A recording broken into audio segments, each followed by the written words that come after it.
Hello everyone, how are you doing? Well, I went to the farmer's market, or actually I was actually at the farmer's market because I had a booth there for my business, and the vegetable lady had rhubarb. I love rhubarb, and I was kind of thinking it might be past its time to get it, but apparently not. So I got some. I got a lot actually. I got two big bunches of it. So came home, thought, what am I gonna make? And I love strawberry and rhubarb together. I really do. I think they just complement each other with that sweet and tart.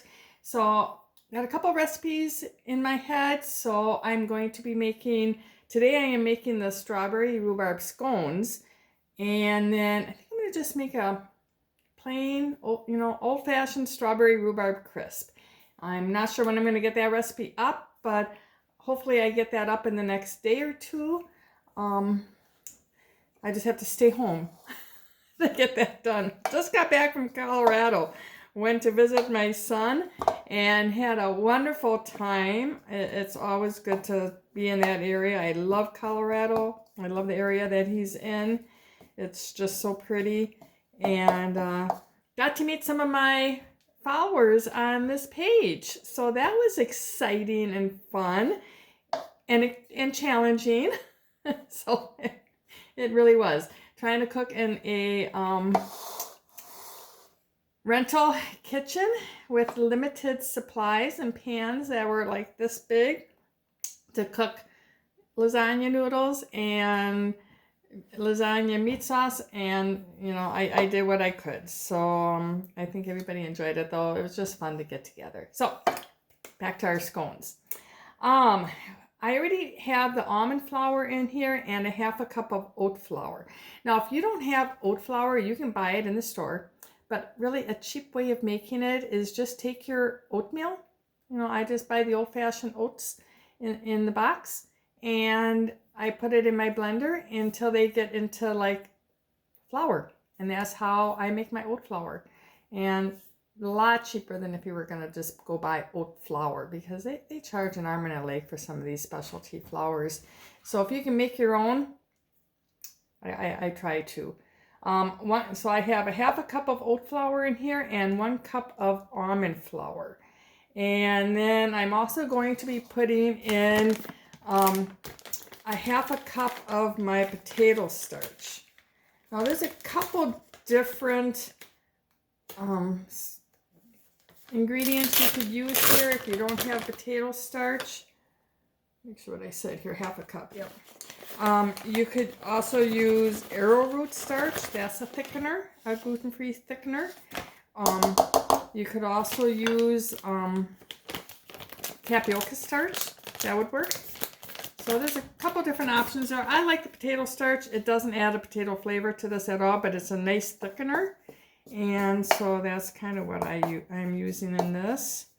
Just kind of gives it a good balance with these gluten-free flours. Okay, and then what we're going to be doing is mixing our dry ingredients first, and then I'll be mixing our wet ingredients into a different bowl. Okay, then we have 2 teaspoons baking powder. So I hope you guys are all doing well. We have been having some major heat waves here in Wisconsin. Oh my goodness, it's been in the 90s. I have had to have my air conditioner on 24/7 for probably the last 2 weeks, and that's not something I like to do. I'm cooped up all winter long with everything closed up, and in the summer I like the fresh air. So, but when it gets to be close to 100 with humidity, you kind of need that air. So open the windows and stuff at night just to let the house air out a little bit. Okay, and then 1 teaspoon cinnamon.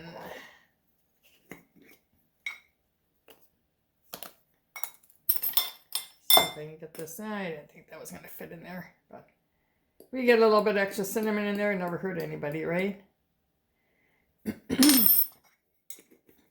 Okay, 1 teaspoon cinnamon. Oh, this is smelling good already. And then that's going to be all that goes in here. Now for our wet ingredients, you know what? I thought I grabbed a bowl. It is. It's way over there by my other counter. So I'm going to go get it. Okay. Then we need 2 tablespoons of coconut oil. Now you could sub in a different oil if you wanted to. I like the flavor of the coconut oil. If you don't like coconut flavor, you could use, a clean oil. Avocado oil would be a great one. Grapeseed oil, I think, would be the best one to use in this because avocado oil doesn't have, flavor. It doesn't taste like an avocado. But I think the grapeseed oil would probably be the better one to use in this instead of the coconut oil. And I would have used that, but I didn't have any. So it was just one of those things. I looked, I thought I had some, but I didn't. All right, so then we're gonna put an egg in here.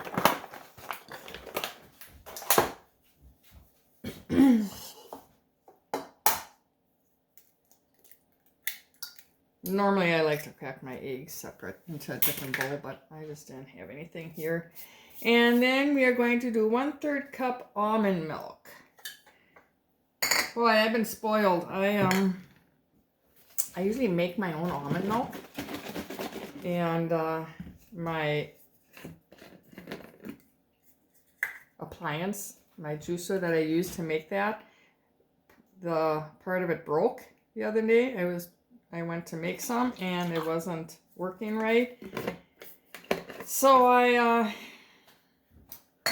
didn't have my almond milk, so I had to buy almond milk. And boy, when you're so used to the homemade stuff, it tastes so much better. But, like again, you use what you have. So I did order a new part, so hopefully it doesn't take forever to get here. Okay, and then we have, let's see here. Oh, 2 tablespoons coconut sugar. Okay, so I am going to, I almost forgot to put that in here. I am going to be using maple syrup sugar. So this is kind of, it's probably backwards, but I apologize. That's the one that I buy when I don't get it from my son. I have a son who makes maple syrup sugar, so sometimes I get it from him too. But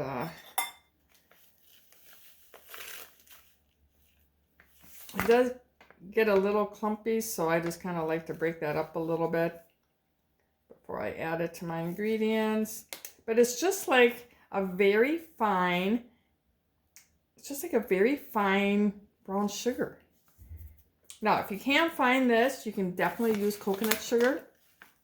That would be wonderful. Or you could even use the liquid maple syrup if you needed to. Then I would add it to the liquids if you were going to be doing that. Okay, let's give that a little bit of a...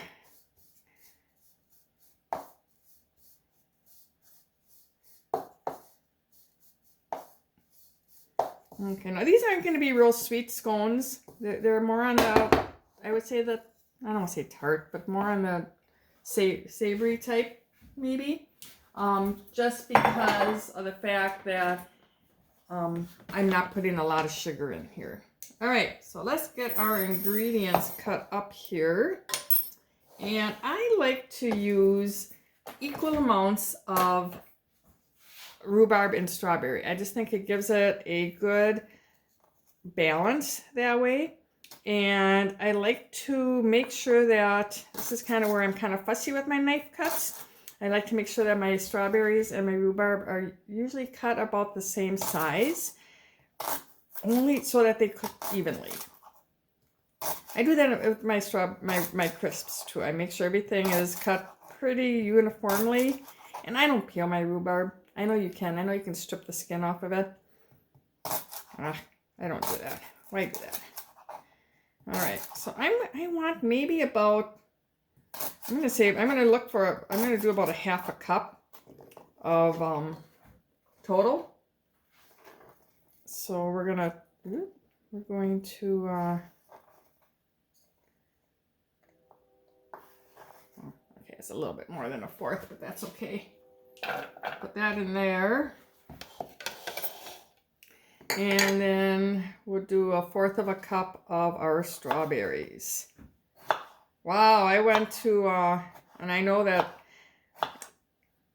strawberries are in season right now, but we have one organic strawberry farmer in our area, and I follow them on their Facebook page, and I haven't seen anything about strawberries yet. So I went to the store looking for organic strawberries. Apparently everybody else went to the store looking for organic strawberries, because I went to two different stores. I couldn't find any organic strawberries. So I am using regular strawberries. That's not like me. I like my organic. You know that. All right. This is going to be a little bit more than a fourth of a cup too, but I had a little bit more of than a fourth of a cup of the rhubarb too. Then what I also like to do is I just like to take maybe like half a teaspoon, fourth of a teaspoon. This is a teaspoon here, so I'm going to do about half. And I'm just going to sprinkle that over the strawberries and rhubarb. Just kind of give those a little bit of coating of that maple syrup sugar. Again, if you wanted to use maple syrup, go for it. You can. Just add it to the wet ingredients. So then we're going to add everything together here. Now my coconut oil got a little bit hard again, but that's okay. You know, once it gets, and coconut oil is kind of a tricky ingredient, because when it's warm, it's melted, and then when it is cooler, it solidifies. And so sometimes if it's really warm in the house, I will now this is looking a little bit thin, so I'm going to add, and sometimes that happens. I don't fret about it. What I end up doing, I'm going to get some of my coconut, or my almond flour out, and I'm going to add a little bit of almond flour to it.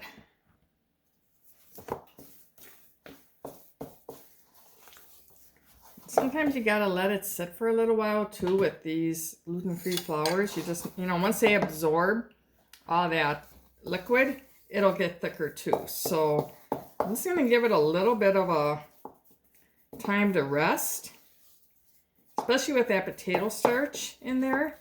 That's gonna start to absorb that liquid too. And you don't want to start adding a lot of flour to it, because if you start adding a lot of flour to it before everything's absorbed, you're gonna get too dense of a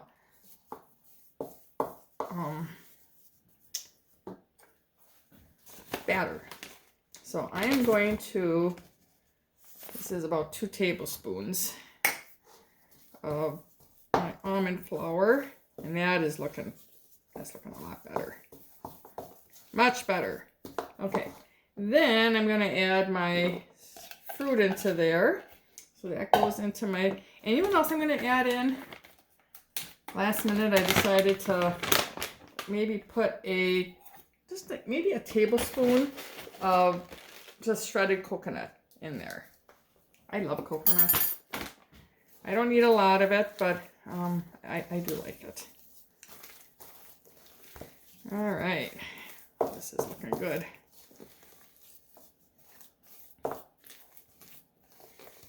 Yeah, it's thickening up really good here.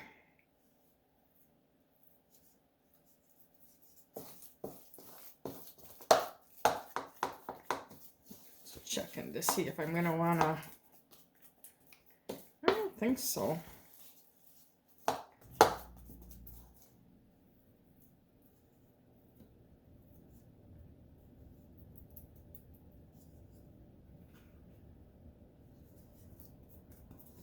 Maybe a little bit more. I'm just going to do a tablespoon.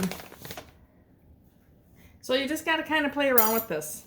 There's a lot of factors that factor into the gluten-free flours. The egg could have been bigger. It could have been a lot of different things. So just really kind of make it. So probably going to add a good fourth of a cup more, because I had 2 tablespoons before. So 2 more tablespoons make it easier on the math. We'll do an extra fourth of a cup of the almond flour. This is looking a little bit better. All right, so I'm gonna turn you off because I'm gonna clean up this area so I can get this onto my pan there, and then I'll show you how I form this. So I'm gonna, while I clean this up, I'm gonna turn the camera off. Almost forgot to turn the camera back on. All right, so I'm just taking everything out of the bowl here, and I'm just gonna pat it into a disc. Now I like to get my hands with a little bit of maybe a little bit of flour or even a little bit of coconut oil. In fact, I think I'll just use the coconut oil. So I'm just going to make a nice little disc here, just pat it down. And then we will slice this into some serving sizes. So very easy. Scones are not hard to make.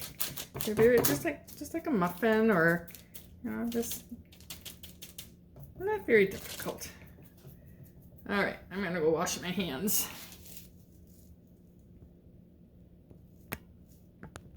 Maybe not. Okay, now I have my oven on, preheating at. Oh, that looked dangerous, didn't it? Don't talk with your hands when you have a huge knife in your hand. At 400 degrees, and I'm going to cook these 15 minutes or so. I'm going to check them at 15. Sometimes they take a little longer, but I'm just going to cut these, and I'm going to try to get them into 8s. So an easy way of doing that is just cut them in 4, and then cut the 4s into half there, and you're going to end up with 8.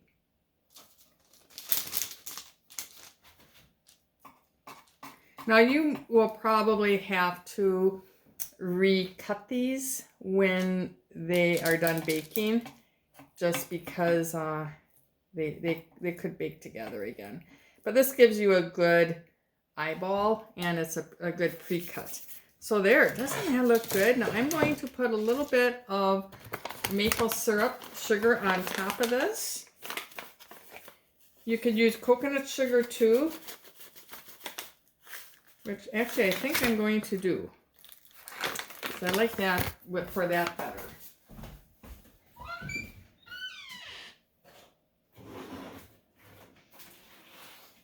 If I can find it. Well, it's hiding on me, and I'm not going to make you guys wait. So I know I have it. I probably have it out somewhere, but we'll just use this. Nothing wrong with this sugar either on top of this. So when I do this, I always say I like to make it rain. You get a much more even coating than if you went down here. If you went down here, I'd be just coating that little corner there. I go like this, it falls over the entire thing. I did not measure this. I just sprinkled. So there is our scone. I'm gonna put this into the oven, and in about 20 minutes we will have scones, and they are going to be my breakfast this morning. So I will take a picture when they're all said and done, and I hope you enjoy this recipe.